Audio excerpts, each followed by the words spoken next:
Even though this life gets tough, said you gotta keep fighting. And even though it gets hard, it's gon' get hard. You gotta keep striving. But you gotta keep striving. Through the fears and the loss, so the tears won't turn off. No tears in our hearts cry. Hold on to his words. Lean on him. It gets better. The toughest war you ever face will be domestic.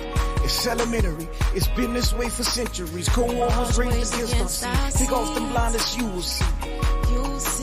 That it ain't about them gas prices, it's all about who whip the nicest. All about them deals on bundles, Arrow Fleet don't make them up. Face beating red bottoms, dead beats we hear about them. Fitted up from head to toe, but never had their children's do. Wonder why they dying by the dozens, but it's simple, yo. Just listen. It's time we stop ignoring facts. It's time we take our family back. Fix the root and then attack. Stop making moves without a plan. Control emotions, then we stand. Calling on my kingdom and to come together. Take this land. We gotta fight, our future depends. Get the head back in order, cause that's where it begins. Invest your all into your garden, water the roots to the end. Nurture the family tree and let the fruit feed all men. Just listen. Welcome to another episode of A Mile in My Shoes. How y'all doing tonight? I'm doing awesome. Here on A Mile in My Shoes, we ask the question, how can we say we know someone if we've never heard their story? So, like I always say, I got my imaginary popcorn on the side of me, and we're going to bring to you all a sister named LASHONDA ARD. And she's going to share with us her shocking, amazing story of God's power and that he's always there no matter what we go through. Without any further ado, y'all drop some hearts right now for Miss LASHONDA. How are you doing? I'm doing amazing. I'm so excited to even get this opportunity to tell my story. Love. It is awesome to have you. I got bits and pieces of the story. Look, I'm ready to sit back and hear the entire thing. Look, take it from here. Good afternoon, everybody. My name is LASHONDA ARD. I'm currently a 34-year-old pre-K3 STEM teacher. 3 years ago, I went into labor 2 weeks before my due date. My blood pressure was 200 over 110. When I went into the hospital, they told me that I was going upstairs and that was going to be the day I was going to deliver my daughter. I said, okay, that's fine. It was my best friend's bridal shower. I texted her saying, hey, sorry, I can't make it. I'm going into labor. The next morning, that Saturday night, they tried to get my blood pressure down, but they couldn't get it down. That Sunday morning, they came in, they said, we're going to deliver this baby this morning. Uh-oh. We went into the C-section room. They got everything prepared. They gave me all the meds to get prepared. And at 7:08, she was born. I could barely hold her. Her dad had to stand behind me, my mom on the side of me, to help me hold her because I had so much of meds in my body. I knew I had a baby, but I didn't know I had a baby. Wow. So they took me to this room. They said, this is your recovery. If you're good, you'll see her later. Mm-hmm. A few hours later, the nurse came in. She said, I'm going to give you some medicine. I said, I'm tired. I don't want any meds. I want to rest. Mm-hmm. They put the meds in the cranberry juice, and I threw it up. Last thing I remember, my family was right there. What happened was I slowly went into cardiac arrest. So my family saw me basically dying. They came in, they put them out, they got me stable and told them we had to transfer hospitals. This was all done in Baton Rouge. I went from Women's Hospital to Our Lady of the Lake. When we got to Our Lady of the Lake, I went into cardiac arrest again. 2 times cardiac arrest. God has a plan. God works. People are interceding on your behalf. I had a praying grandmother. The day I went into cardiac arrest, that same exact time, my grandmother had passed years before. So I knew she was interceding on my behalf. Wow. August 25th, 2007, she passed. August 25th, 2019, my daughter was born. On my daughter's date that her birth certificate was issued was the day my grandmother was born. This is not coincidental. This is actual factual. Actual factual. The same day. The day my grandmother died, my daughter was born. The day of my grandmother's birth, her birth certificate was issued. Wow. Yes. Back to the story. I went into cardiac arrest. They got me stable. I had to have an emergency heart surgery the next day. What? Yeah, I had heart surgery. After all that, I had heart surgery. And we were at two different hospitals. She actually went home before I went home.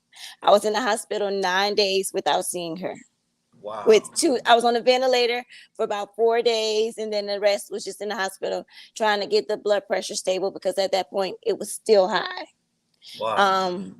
Yeah. Heart surgery right after a C-section.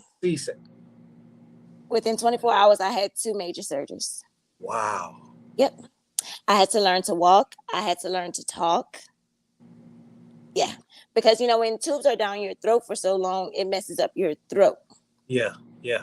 Yep. And with being in the bed for so long, I had to do physical therapy to learn how to walk and how to talk. And I had to learn how to carry her car seat. By the time I made it home, I was on 1,000 milligrams of blood pressure medicine daily. But God is so good. I am not on any blood pressure meds. Glory. Any. Like, you wouldn't even be able to tell that I had all that. And she's a thriving 3.5-year-old. Like, that's what I was about to ask. Your daughter came out, no issues, no problem. No issues, no problem, nothing. She was home 2 days after birth. My doctor didn't deliver my baby, but she had a nurse practitioner, and my doctor was always busy. So when I would go in for my checkups after having her, I met her nurse practitioner, and we formed a really good relationship because I had postpartum, and God intercedes people. He'll send people to intercede. Throughout my postpartum, she was praying. Like, she would, no matter what time of the day I would send her a message, she would get back to me, and she would always pray with me and tell me, I love you, and God is giving you a testimony. And 3 years later, God has interceded. Like, I know God has a plan for me to help other women. Okay, I know He does. I got a question. Question. Since we own this topic, let's delve in. Postpartum. Break that down. What happens? let's and the reason, because I know there's going to be people who may not be educated, or people that may be going through pregnancy, maybe about to have, or maybe in it right now. Postpartum. And also, too, break it down for us fellas who may have to help our wives and want to know. Yes. Yeah, break this all down. This was my first pregnancy. So when people say, oh, you're going to have the postpartum emotions, I was like, oh, no, I've worked with kids all my life. I know how to handle this.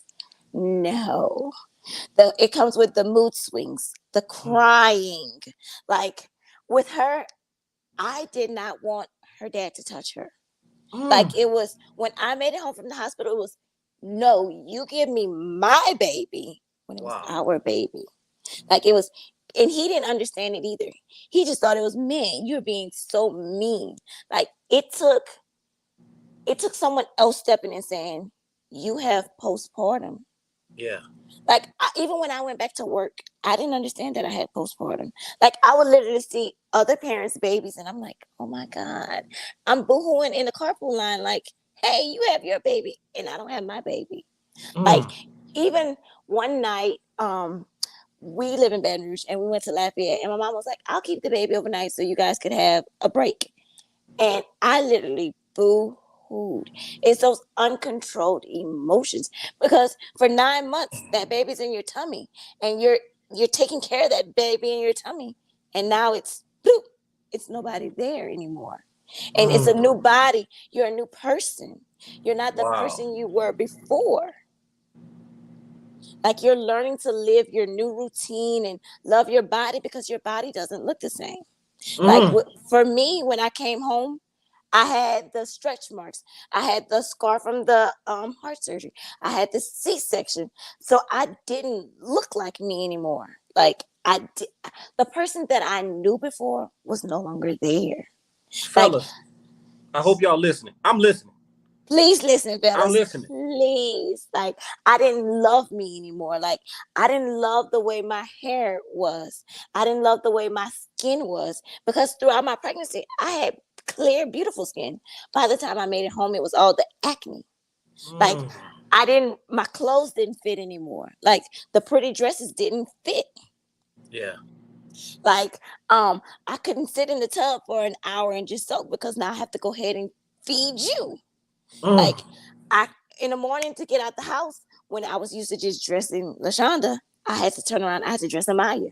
And then sometimes as I'm dressing Amaya, Amaya would spit up on me and we still have to be out the house because I have carpool duty. So now I'm at work with this stain on my shirt from her spitting up.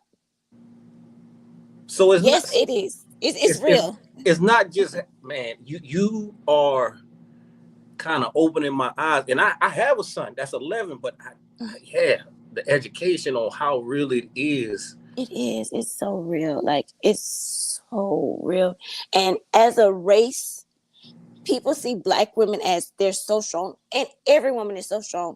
But Black women are the women that are dying the most from childbirth. Like, we are the women that they think we're so strong. When we say we're in pain, they don't listen.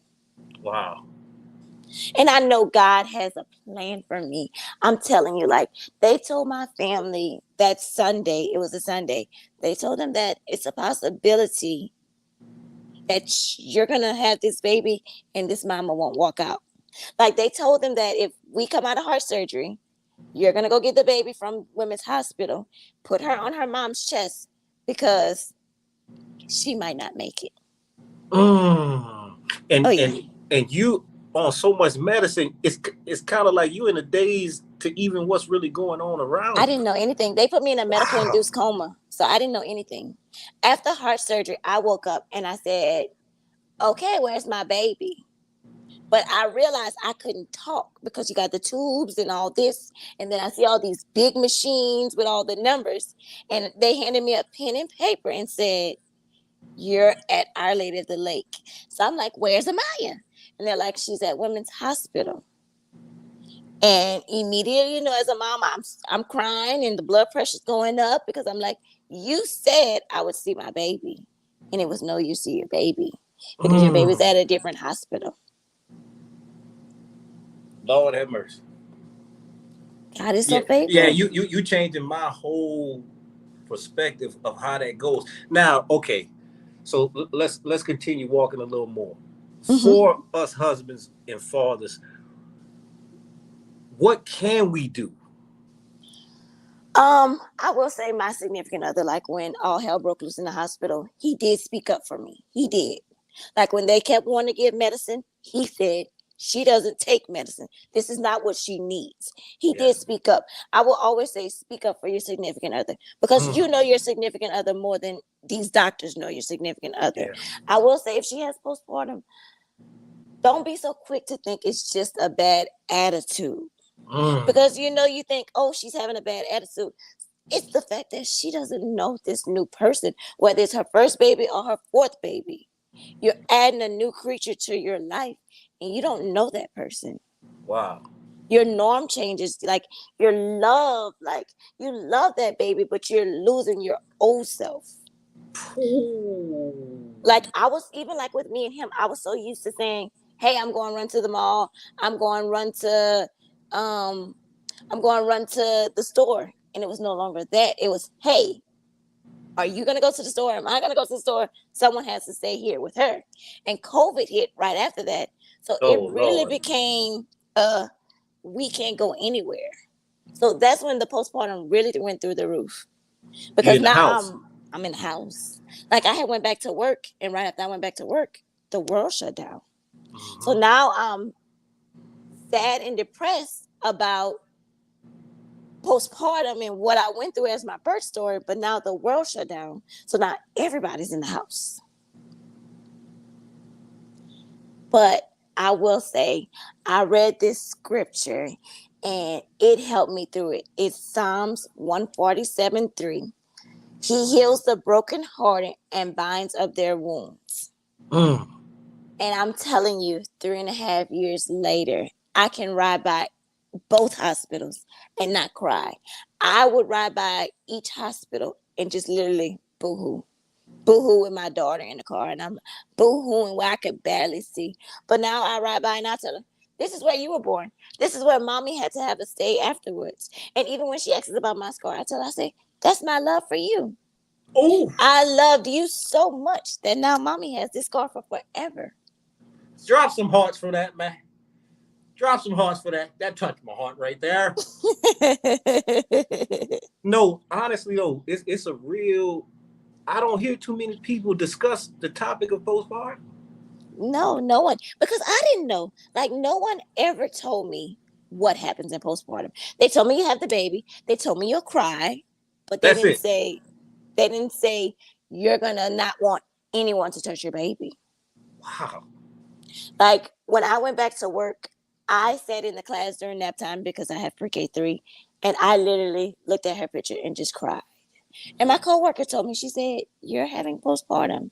And I was like, you think? And she was like, yes, you're having postpartum.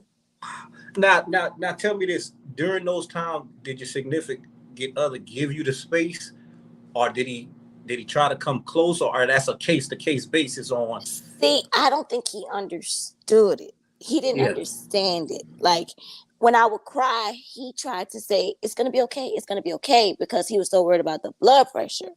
Yeah. Like, he tried to shush it, but in that moment in time, I needed him to understand it. Like, I wanted him to, yes, it's going to be okay, but I wanted to be able to talk to you about it. And his thing was, your blood pressure's going up. Your blood pressure's going up. I know that's a hard spot, man. It's a very hard spot, but because I wanted you to know talk. us men, we gonna try to fix it. Yes. All we know is try to fix it. But I will say, he was very much on me. Like, he put when he went back to work, he put nanny cams. So if the nanny cam wouldn't detect motion, he would call and say, hey, is everything okay? And I'd be like, yeah, we're taking a nap. We're tired. He'd be like, I didn't detect motion for an hour. Yeah, we're taking an hour nap. Yeah.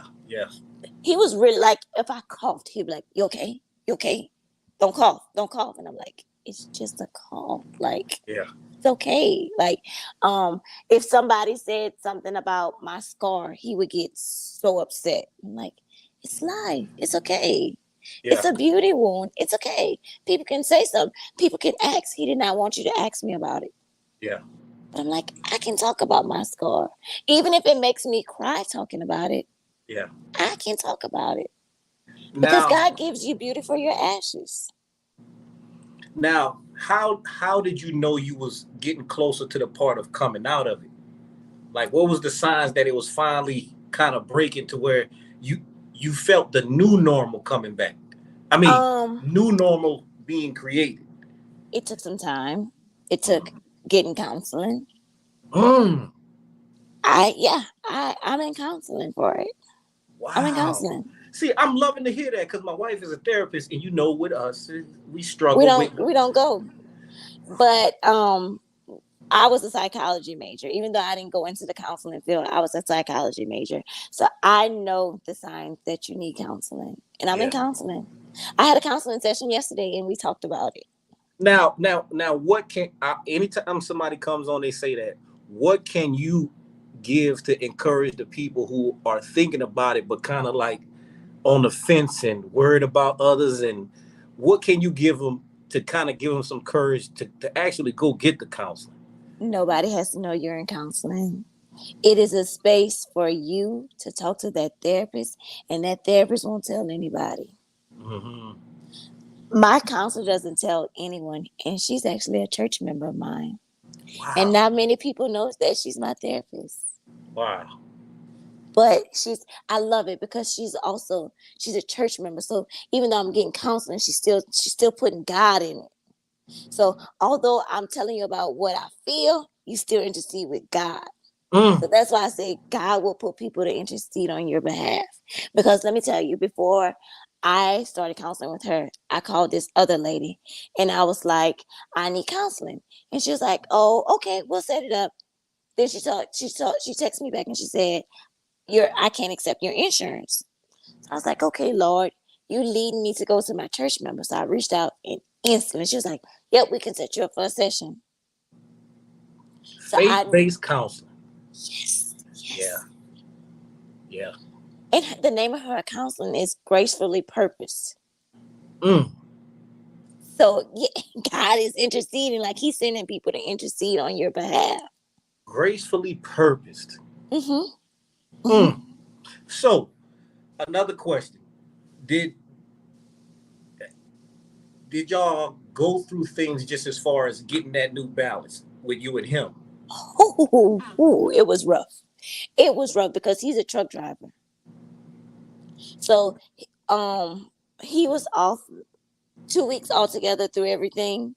My mom and dad were there for 2 weeks. So when everybody left and they closed the door, it was hard because I was like, man, like sometimes he would only be home on the weekends. Sometimes he was home at night and he was so tired.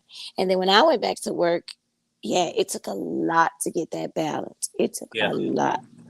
And then when COVID hit right after, he was still working. Yeah. So it was like, oh my goodness, I thought you would be home with me through this craziness. And it wasn't.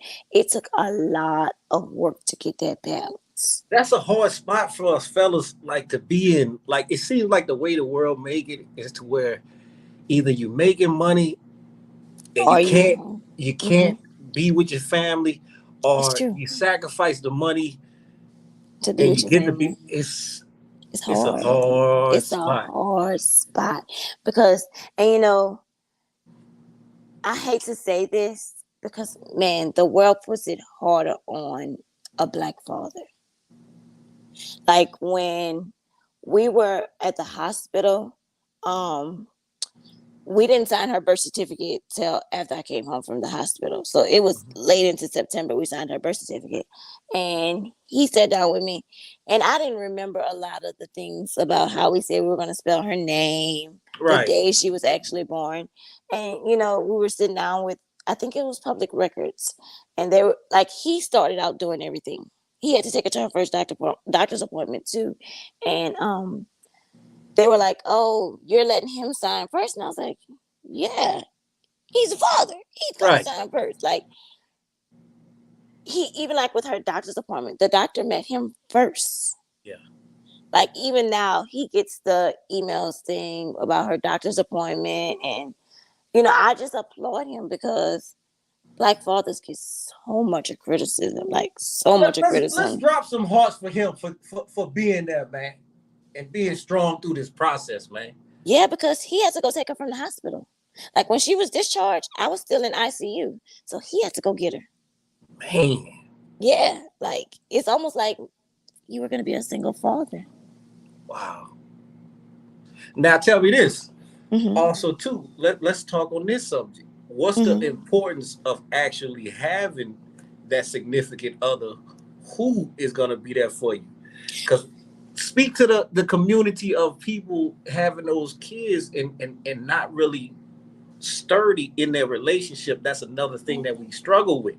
These are issues that they don't talk about whenever you having kids. You don't know what you're going to go through. You don't. I'm telling you, like those 8.5 months of my pregnancy, he was at every doctor's appointment, I think, except for like 2. It was like maybe 2 coming to the end when you're going weekly. He wasn't at the doctor's appointment. I can't thank him enough for being there. Like, just being in the ICU. I remember one time they had the little thing monitoring my heart and I accidentally took it off. So they're running in the room, just boom, boom, boom, boom, boom. And I'm looking at him like, what's going on with me? And it was just that touch. You okay? You just took the thing off your finger. Right. Like it is amazing, like to have that support because I don't think I would have made it through. Like somebody having to put you on the toilet, somebody having to put you in the tub. Like that takes a real man to put you in the tub, to put you on the toilet. Like I had the old people, I had to use the old people toilet. Yeah. Like that takes a real man. Look, I'm glad you're getting to tell this story because we only hear the bad stuff. Mm-hmm. We only hear the deadbeats. We only hear the fellas that don't support it. Not. I'm glad to hear a story of a brother who rocking it out and has been there and is still there. I Yep. applaud your whole family. Man, I had this picture, and I have a prayer wall in our room, and it's a picture of I delivered her, and it's me, him, my mom, and her, and he had the biggest smile. And when I got discharged from the hospital, we didn't tell my mom and dad that I was getting discharged. So at the time we were living in an apartment, and I was walking up the walkway, and my mom was going through some trash, and when he saw her, he was doing this, like pointing to me, and she had the biggest smile, and he had the biggest smile. Like I just knew God had a plan for all of us. Like your story has a purpose, and throughout all of it, he gets the glory. Like everybody said, "Oh my God, you're so amazing, you're so strong," and I'm like, God did that, not me, not me. Because if it was up to me, I would be in the corner crying. Somebody type God did it. God did it. He did. He did. It wasn't me. It wasn't me. It wasn't the doctors. Because if God said differently, no matter what the doctors did, no matter what I did, it would have been sayonara. But God wanted me here for a reason. Like God left me here to be a mother to a beautiful 3.5-year-old. Wow. That had no issues throughout all of this. None. I'm taking that tonight. Your story has a purpose. Yes, it does. Your story has a purpose. It does. Any more encouragement you can give to us for you have a very bright spirit. Extremely.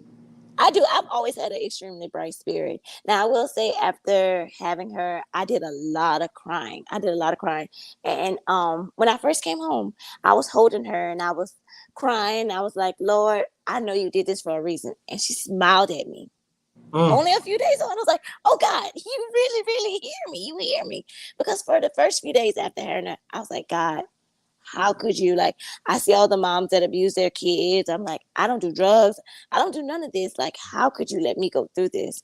And when she smiled, I was like, God, you have a purpose for me and her. Like, you have a purpose. Now, another question. For the mothers who battle with it, and what I want to know, do you think that would have been possible to get out of that without your relationship with God? Oh no. I think at that point it was between me and God. If I had not had faith, postpartum, most moms will kill them and the baby in postpartum. Had it not been for my relationship with God, I think I would have probably killed me and her. But I knew I had that relationship with God. I knew I had praying grandparents. I knew I had praying parents. I knew there was others that was praying on my behalf. I work at a private school that's faith-based. Yeah. And when I tell you, the priest came up to the hospital to pray with my family. So I know that those people interceding on my behalf, praying, and me praying, oh yeah, that was God. I got another question. I got some questions. That's why I said these questions keep popping up. I don't know where they come from. So, do you think that when women go through postpartum, if it's not dealt with, do you think they carry that resentment? Oh, yes. So that's how I ended up in counseling. Because I was so hurted about the birth that I had. Like, I was like, Lord, I'm praying. I'm seeing so-and-so having 4 and 5 kids, not taking care of them. And I'm like, Lord, I'm in church. I'm praying. I'm tired. Like, why me? So I know. Yeah. Oh, yeah. Like you opening up a lot of different views. Like I said, us as men, we don't really have the ability to see these things. It's no way possible for us to see these things. No. And like I said, I'm asking these questions because I really want brothers to understand this, because I can imagine if a brother don't have a relationship with God in some way, he might end up mistreating. That can turn out bad. I'll just say that. Because we went through a phase where I would talk about a baby a lot. A baby. I want another baby. I want another baby. I want another baby. And he would always say no. So it was like that no would just make me lash out. Like I lashed out a lot behind his no. And one day I was like, you're a psychology major. You know when you need counseling, go get counseling. Yeah. Like, and that's one thing through counseling, she's talked me through it a lot. Like she made me go sit at the hospital and just write how I felt on that day and days after. Like she made me write how I didn't feel heard as a Black woman, because I didn't feel heard. Because the first thing they told me after coming through that, be thankful you have one and you can't have any more. But I have praying parents. My daddy said, man don't have this last say so. He said, God has the last say so. And my dad passed in 2021, but before he passed, he wrote it down for me. And every time I have that feeling, I go back to that tablet that he wrote it down on. And man doesn't have the last say so. God does. Even though I don't have any more kids, I mean, I'm not ready for another kid just yet. A toddler is enough for right now. But God has the last say so. Man does not have the last say so. That's amazing. I'm still blown away. C-section, heart surgery, and then battle with postpartum. And then my significant other lost his dad a few months after that. And then a few months after he lost his dad, I lost my dad. Oh, yeah. That's how I knew I needed counseling, because we were all grieving. We were all grieving. And the postpartum, I was like, hey, I need some help. Yeah. And it's okay to say I need help. It's okay to say I'm not okay. I knew that the constant tears wasn't my personality. Yeah. Ooh. I knew when I wasn't smiling daily that that's not okay. Yeah. It's okay to have a counselor and go to church. It's okay. You know, I used to always hear the saying, go sit on the front row of church when you're not okay. And I mean, I tried it, but I still wasn't okay. Somebody got to type that for me so I can remember to see that it's okay to have a counselor and go to church. It is. It is. Because that's God sending somebody to intercede on your behalf. Even if it's talking to your pastor or elder in church, talk to somebody. Don't just hold it in. Yeah. That's major in this time, too. I think we're breaking the stigma of us not focusing on our mental health. Yes, because my mom got counseling after I got counseling. But from the death of my dad, she went to a grief counseling class. See, grief is something serious, man. It is. It is. Mixed with postpartum, I have you thinking you're crazy, but you're not. Like, you're just hurting. Yeah. Yeah. Grief is definitely something serious. And it's something that we all face in some form. We will. One way or another in this lifetime, we will all face grief. We will. This is an amazing story. It is. This is amazing. Do you get to share this? So at first, sharing it would make me cry. Like, when she was first born, telling somebody what happened would make me boo-hoo. Like, when I went back to work and everybody was like, what happened? Like, you were so good. Like, because I went to work that Friday and that Sunday, all this happened. So no one knew. Like, my job didn't know until I didn't show up for work. And they were like, are you okay? I didn't answer. And then eventually he called and said, hey, she had the baby, but she also went in a cardiac arrest. She's on a ventilator. So, yeah, it made me cry. Like, today I can tell the story without shedding a tear. Like, but a year or two ago, I could not tell my story without crying. Y'all, I need y'all to show some love for Miss LaShonda. We definitely felt that. We Thank definitely you. felt Thank that. you. And also too, you gave a lot of knowledge just as far as dealing with that postpartum.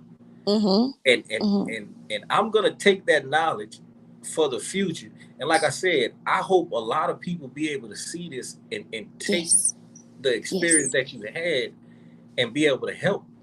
Yes, because I went to all of the, like, the hospital where she was born at. They do like all the classes for when you're having a baby and all that, but there was nothing on postpartum. No, man. Nothing on postpartum. Like, they teach you how to swallow the baby, the safe sleeping, how to feed the baby, what clothes to put on the baby, all the new gadgets you should get for having a baby, car seat safety. But no one told me about postpartum. And, No one. and males don't get educated on it at all. No, and he went to the classes with me. I'm like, we went to the classes and nobody told us this. The only thing I ever remember hearing whether is she may be a little cranky. Just love on Yes, her. yes, That's yes, it. yes. Like, I had a cousin, she told me, she was like, 2 weeks, you'll cry. And I'm like, okay, I can cry. That's fine. Like, they didn't say I would be in the house being evil. Right. They didn't say I would not let him touch the baby. They didn't say I would correct him on everything he did with her. Like, you didn't fix the bottle correctly. You didn't put the diaper on correctly. You didn't put it in the car seat correctly. Yeah. It's real. It's so real. And I mean, that's something that's been tugging in my heart. Like, Lord, show me the way to where I can be at the hospital. Yes, there's those classes, but let me teach a class on postpartum. Not just for African American women, but for all women. Like, let me be a support to a mommy that has it.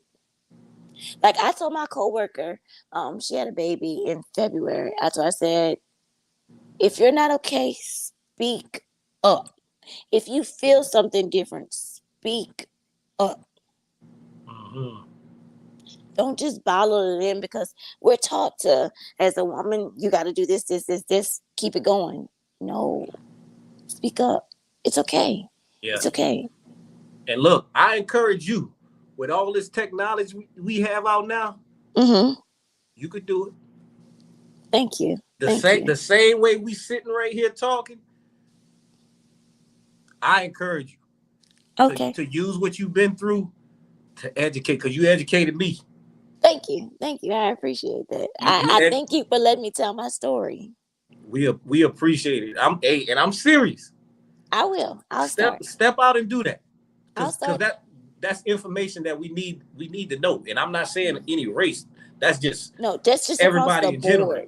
Like, that's just across the board, every race. That's why I said I don't want to just help the African American women. I want to help every race, because every mommy goes through it. Some is big, some is small. Some women can handle it, some women can't. Before we go, I'm really telling you this, and I mean this. I'm serious. You may have a whole ministry helping women go through that. Let me write it down in my notebook. Hey, I'm serious. Because I think I want to contact the church and say I want to start a new mommy's ministry. I'm so serious. That might have been your whole purpose. Like, because like I said, I just took the education, and I'm going to be able to use that. When me and my wife get ready, it's stuff that you gave me. I'm going to be able to be prepared for no matter what takes place. I'm serious. I wouldn't play around with that. If I could tell you anything, when you guys do decide to have a baby, also hire a doula, because a doula will be able to see those signs and help her. Yeah. Like, because, you may not always know what she's going through, but that doula will see it. So hire a doula. I got you. Look, I pray you do that. I wrote it down. Start a new mommy ministry, and I will contact the church through Facebook or email or call up there tomorrow saying, hey, this is my ministry I want to start. How can you guys help me? With that being said, Miss LaShonda, we thank you. I thank you guys for giving me this opportunity. I thank God, because without God, I wouldn't be able to tell this story today. Look, and I enjoyed walking that mile with you. I'm encouraged with walking a mile with you, and I'm educated. I'm walking away with a little education too. I pray that when that day comes for you and your wife, that you intercede on her behalf and love her through it. I receive that. And with that being said, we going out with a song. We love y'all. We thank y'all for tuning in. Thank you so much, everybody. Hey, and I hope y'all got as much as I did, man. I hope they did too. We love y'all, and we will see y'all on the next one.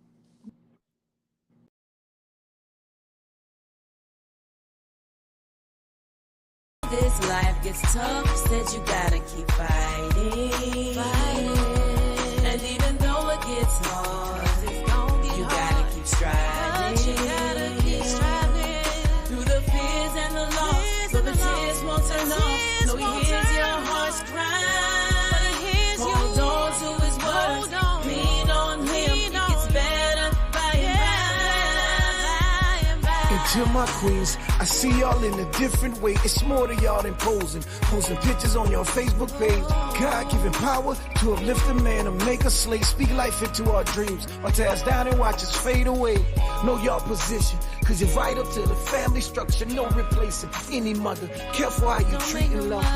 Elegant, heaven sent etiquette is like no other. Her love is better than buttered biscuits right out the oven. Know who you are, don't let this world define. Shape or mold you, God's daughter, queen of nations. There's no box to ever hold you. Life creator, womb protector, heaven sent. Love injector, backbone, best gift ever. Worth more than hidden treasure. I speak life, cause this world is trying to turn you cold. Replace that heart of stone with flesh. We need your love to make us whole. Take back your crown and hold us down. Together, we won't fold. Get back to love how God intended. Change to make this family. Even though this life is tough, said you gotta keep